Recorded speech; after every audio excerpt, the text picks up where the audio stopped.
Muito bom dia a todos. De Minas para o Rio Paraopeba, galera.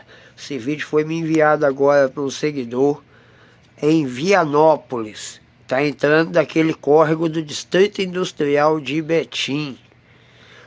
Todo mundo que tiver um conhecido da ambiental, alguma coisa aí parecida, envia esse vídeo para ele, alguém do governo que tem o poder de alguma coisa.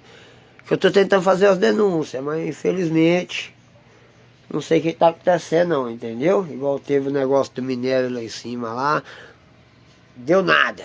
Mas vamos me ajudar aí, galera.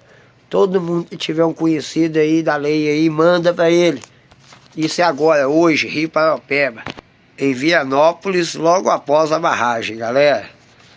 Infelizmente isso é hoje, agora, now, dia 30. E que Deus tenha misericórdia do Paraopeba. Ajuda aí, galera.